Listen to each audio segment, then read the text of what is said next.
Welcome to City Cinematheque, where the art and pleasure of the movies are the subject of serious discussion. I'm your host, Jerry Carlson, and I teach film studies at the City College of the City University of New York. Today, we continue our series, Post-War Anxiety, American Film 1945 to 1950. Today's title, The Strange Love of Martha Ivers, a major star vehicle for Barbara Stanwyck and directed by Lewis Milestone, not normally associated with film noir, but a major director by any standard. We'll be talking about this unusual film and its critique of American society from 1946 after today's screening. Joining us will be noted film noir expert Imogen Smith. Now, take this voyage to Iverstown in 1946 in The Strange Love of Martha Ivers. Welcome back to City Cinematheque. I hope you've enjoyed this, I think, incredibly rich film from 1946, directed by Lewis Milestone, not someone necessarily associated with film noir in that way, but with an incredibly rich script and extraordinary acting. There's a lot to talk about this film in its historical context in the next 30 minutes, and I'm very pleased to have back on City Cinematheque film critic and historian Imogen Smith. People may know her from her writings in a number of journals and venues, but most particularly in this case for her book, In Lonely Places, Film Noir Beyond the City. Imogen has also taught film noir on a number of occasions, and I think has just come off teaching it with our framing idea of what's the relationship between film noir and post-war anxiety. So let's start with that. Imogen. This is a film set in 1946 and released in 1946. What's interesting about that as an historical moment from your perspective? What's interesting is, of course, 1946 is 1 year after the end of the war. America has just won the war. We are coming off this kind of triumphant moment. Right. We are entering into a period of what will become great prosperity in the post-war years, generally kind of a period of relative peace. And yet, we start to see all of these films that are absolutely filled with anxiety, dread, paranoia, a sense of alienation. So what is it about this moment when people could be sort of celebrating this triumph that is leading people to make and to want to watch these kind of films that are really all about looking at the dark side of what is going on in America? And I think part of that is, in fact, lingering trauma of the war. Right. It's all of these men coming back, wounded both physically and sometimes psychologically, having been through combat. We're also at the start of the Cold War, at the start of the atomic age, the start of this kind of anti-communist hysteria that is sweeping through the country. It's a period of tremendous social change, of shifting ideas about gender roles and what women's place in society should be as they're kind of leaving the workplace where they had been taken all of these jobs during the war. They're going back into a more sort of traditional roles. Even the kind of physical nature of America and the infrastructure is changing. You've got the interstate highways, this kind of growth of car culture, the growth of the suburbs. So a lot of things are changing. And so I think that even though we might think of the post-war period and kind of think of, you know, Leave It to Beaver and this kind of very sunny idea of it, there was a tremendous amount of anxiety that was under the surface that these films were picking up on, and that I think is one of the reasons why these kind of post-war film noir feel so relevant to us still today. Absolutely. Because they're picking up on trends that would continue to shape the country, you know, up until. Absolutely. And sometimes they do it in a way that is emotionally powerful, but is not directly political, or it's yes, there is one strain which is very documentary to be sure, but it's done through stories of characters struggling in a particular situation, being put in a situation they didn't necessarily create. I mean, when Sam shows up again, it's, you know, this kind of accident that's maybe not quite as accidental, you know, because he's not paying attention, and he's thrown into this situation that I think, you know, kind of releases all of these forces that are there, because we see the road sign, Iverstown, America's fastest growing industrial, you know, city, and that's the official version, right? That's the official version of post-war prosperity, and yet we kind of see at this really intimate level among these four characters what's really behind what all these kind of surging energies are. Well, of course, for one thing, The Strange Love of Martha Ivers is one of the great examples of one of the major themes in film noir, which is you can never escape the past. Okay. The following year, 1947, Out of the Past with Robert Mitchum will be released, but there are many, many films that could have the title Yes. Out of the Past. And as you just said, that is exactly what happens, is that Sam coming back into town brings all of this past, which we have already seen, but we have to remember it's 18 years earlier for the characters. And Martha and Walter have officially kind of put this behind them, but clearly it's not behind them. They're living with it every day, but it's now really brought up to the surface. As you say, I think the power of this film comes from the really rich and complex characters. Absolutely. And the way that they form these kind of different patterns between them. You have the three characters who have a shared past. You have the one kind of new character, but it's not a simple geometry, these relationships. There are a lot of kind of different angles on it, and it continually is evolving from scene to scene. And certainly we need to mention the screenwriter, Robert Rossen. Oh, let's talk about him, because there's a way in which this is Rossen's picture, because Milestone does a remarkable job because he was an incredibly gifted director. But this is not his genre. This is not where we go to. You do not go, oh, it's today. I'll go do a Lewis Milestone film noir. This is really Milestone's only entry into the film noir cycle. Right. But Rossen, who starts out as a screenwriter, and he is then going to become a director really in the following year. But he had, in the 30s, written these kind of hard-hitting, socially conscious films like Dust Be My Destiny and Marked Woman, dealing with the Depression, dealing with, he's always very interested in issues of injustice and corruption. Correct. And especially, Rossen's great theme is the corruption of power, the corruption of money, and this kind of dark side of the American success myth. So in 1947, he writes and directs Body and Soul, the great, boxing film with John Garfield. In 1949, All the King's Men, a film about kind of political corruption. Later on, he will make The Hustler. So it's all these films about people who, in pursuing this dream, in climbing to the top, are corrupted. And of course, that is exactly what happens with Martha Ivers, that she is this character, not an entirely unsympathetic character, but a character who has become addicted to power and money, and is sort of bringing Walter along with her also.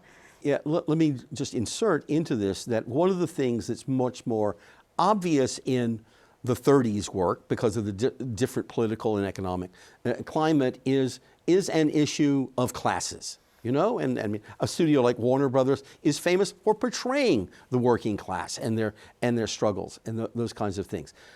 Part of the dream of the post-war era is and it happened for many people, was the uplift into a almost homogeneous mythology of the American middle class. That hasn't happened in 1946 in this film. These characters, have very different class origins and have very different trajectories, which is part of what you're going after with these patterns with them.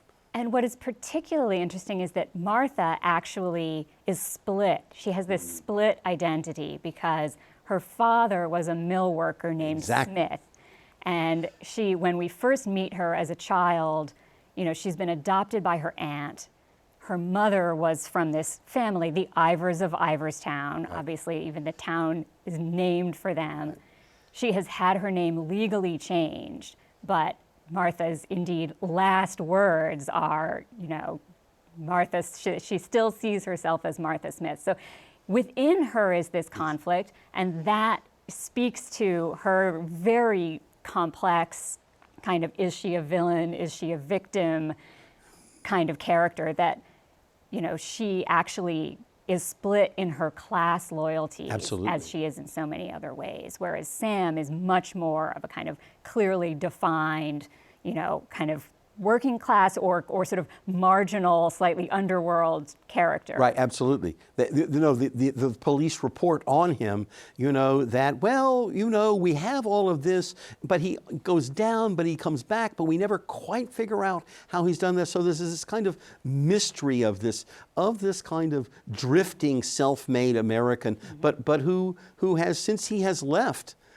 you know, Iverstown has clearly, you know, been audacious. He's been wandering around, not with the desire to get back to Iverstown. But and we can, you know, now we can speculate about he wants to go west, and you can think, well, that's a whole other series. We can make let's make a whole entire mini series about what happens to Sam when he goes to California. Yes, and the whole film is set within Iverstown. Thank you. But the idea of him as a drifter, the idea of it starting with him driving into town, ending with him leaving town, correct, brings this whole American mythology of the road, and specifically of the West, as representing, you know, freedom, and you can leave your past behind, and you can make a new start, and you can reinvent yourself. And that, you know, Sam kind of represents that particular kind of mythology. And he is also a complicated character. Yeah, absolutely. Clearly, you know, wants money. I mean, he is a gambler. He is seemingly kind of attracted to the idea of maybe blackmailing his old friends and getting some of what they have. But fundamentally, his sense of, you know, don't look back, you know, keep going, stay on the road, is this exact inverse of what happens to Martha and Walter, who are forever locked into this place, and this place where their pasts, you know, they can never escape from their pasts. Well, and, you know, it's a film in which there are all kinds of false assumptions that people make about others across the film in any number of ways. But one of those, and one of the key turning points in the film, is when he simply says, Martha, I didn't see it. I wasn't there.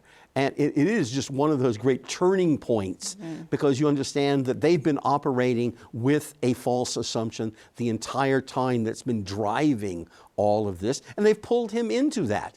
You know, and again, it's that sense of being, of you know, going back to this site of trauma and being visited by the trauma for reasons you don't even know about, and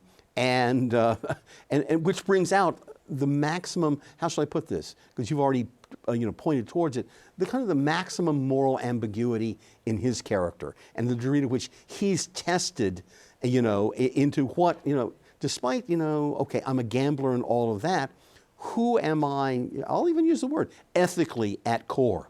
Well, I think that moral ambiguity is the essence of film noir. Yeah, okay, and thank you. In fact, the very first book that was ever written about film noir is written in France, in French, by Raymond Baud and Etienne Chaumeton.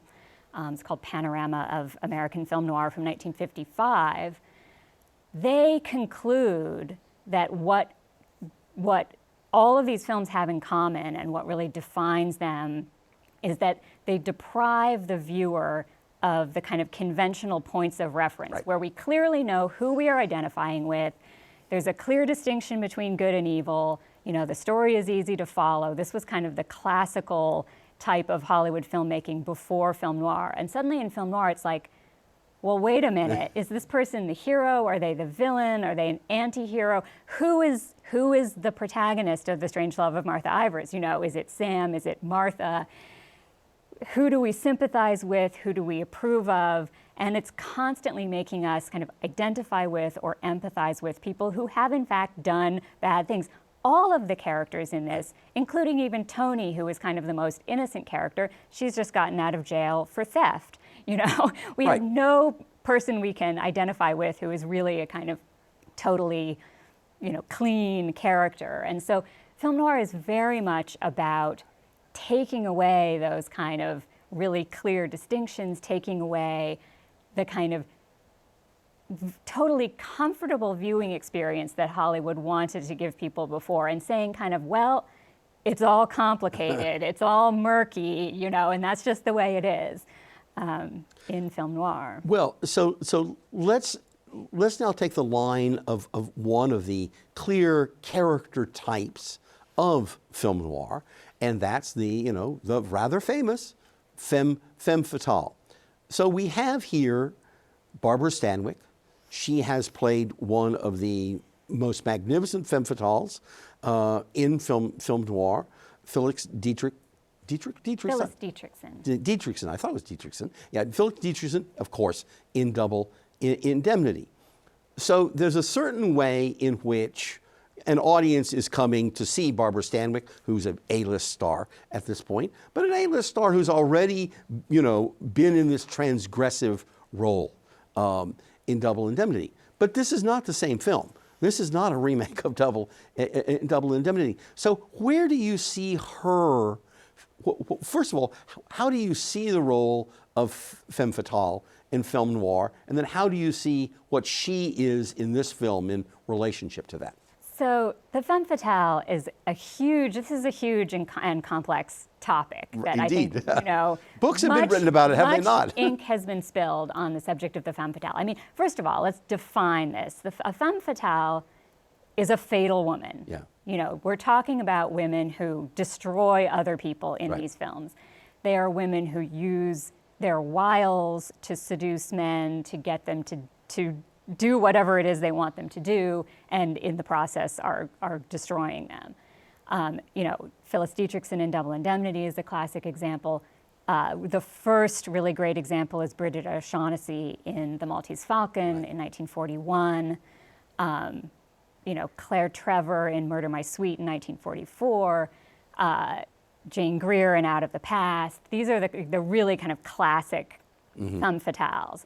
You know, and we have a picture of them. You know, they're sexy in this very particular kind of stylized way. They're deceitful, they're manipulative, and they're always totally out for themselves. Right. That is it. They're, you know, they're looking out for number one and nobody else, and that is the femme fatale. Now, why does this character suddenly appear in all of these films at the time? I mean, it comes, first of all, directly from the kind of 1930s hard-boiled crime fiction that many of the early film noirs were based on. A lot of these characters come from books by Dashiell Hammett, Raymond Chandler, James M. Cain. Right. So it's actually a kind of pre-war phenomenon already. Now, a lot of people have argued that one of the reasons this character resonated so much in the post-war period is that men were coming back from having served overseas. You know, women had been going out into the workplace during the war, taking the jobs that men had left, working in factories, working in defense plants. They were kind of, you know, liberated in a certain way by this. And so the idea is men came back, felt threatened by this, and thus were drawn to creating these characters that kind of demonize, you know, strong women, tough women, women who are not playing a conventional domestic role. I think there's some truth to that, and we can talk about that specifically with a character like Martha, who is obviously a very, you know, powerful authoritative woman. Right. But there's also a way in which I don't think that completely explains it, because in fact, the true femme fatale characters are never women who work. They're never women who are trying to be independent, be emancipated. They're all about using men and using kind of traditional feminine wiles, with this kind of understanding that they don't have a lot of options in this post-war world. You know, they're working with what they have to get what they want, which they don't feel they can get in other ways. So So there's a lot of different things going on. And then, there's also the fact that, these are our characters that certainly in a sense are very misogynistic. Absolutely. And yet, there are characters people love. I mean, everybody loves the femme fatale, right? So there's also a certain way that there's a kind of transgressive pleasure in watching these women who are breaking all the rules of what female behavior is Transference, supposed to dare be. I say. So that's the kind of femme fatale generally. Now, Martha Ivers is a very complicated possible example of this, much more so than Phyllis Dietrichson, who is a really clear-cut, here's this man, I'm going to seduce him into killing my husband, and, it's all part of this scheme. She's very cold, she's very calculating. Martha, on the other hand, first of all, because we meet her first as a child, we see that the kind of original sin from which everything in the story flows, which is her killing of her aunt, is, a moment in which I think we're basically sympathetic with her. I mean, she is a kind of oppressed character, and this killing is obviously not really intentional. And so, she starts out as a fairly sympathetic character, and then when she returns as an adult, we're from kind of scene to scene seeing these different sides of her. And she says, basically, I was the victim, I had no choice. Right. That Walter's father was holding this over her, making her afraid of getting caught. Everything has sort of been imposed on her. And then we see this other side of her, which is very in control. She's very much in control of Walter. She's in control, of her business, of the town, and has, as the film goes on, we see her more and more as a character who is corrupted to the point where she has lost some kind of fundamental sense of right and wrong, or a sense of humanity. Well, and we should give credit to her evil aunt, Judith Anderson, who of course has appeared in Rebecca and made a huge reputation as an evil presence of a kind, haunted by a past in that. And so there's a way in which the irony that has been observed by many people is that she turns into the person whom she hates. Yes.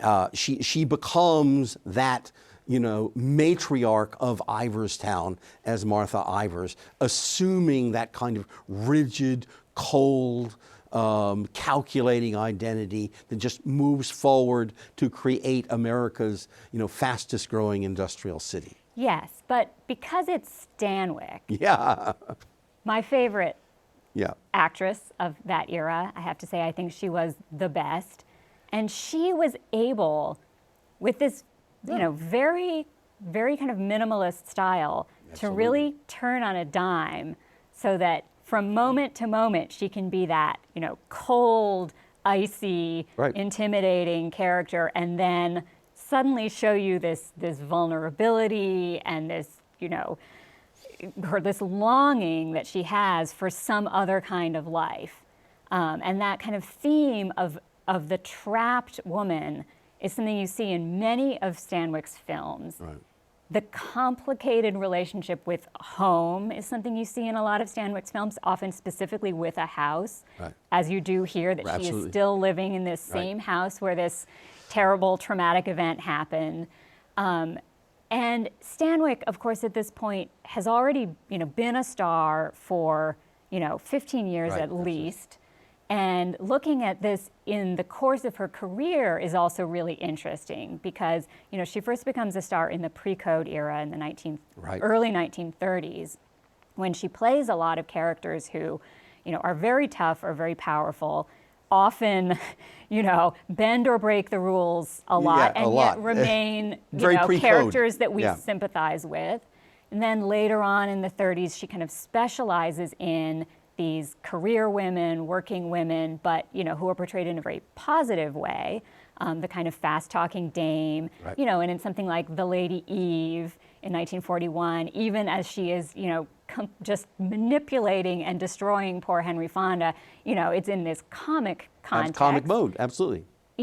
And so when you see Martha, you see these kind of parts, different, aspects of her earlier characters, the competent working woman, the evil kind of schemer, the traumatized, really damaged character, of the type she plays, for instance, in Babyface. So there's a wonderful richness to the character and to the performance, because Stanwyck is kind of bringing all of this history, her own history. Oh, very much so. This is a great example of how you can chart star history and how those creation of roles help create this role with that collective memory that people bring. What I'm going to have to do now is say that I think our spectators need to think about some other people like Lizabeth Scott, like Van Heflin, like Kirk Douglas, because they all have complicated backstories that we could discuss for another 30 minutes, but guess what? We just ran out of time. Okay? So, if you've enjoyed our discussion here today, please join us again in coming weeks on City Cinematheque. How do you find out about what we're doing? No surprise, visit our website, www.tv.cuny.edu. There you'll find our schedule, ways of communicating with us. We'd love hearing from you. And you'll also see the full range of programming available here at CUNY TV. Visit that website.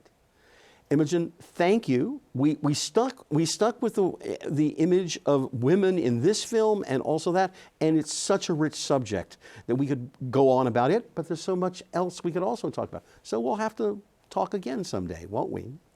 I would love that. Okay, I love having you here. And we love having you watch City Cinematheque.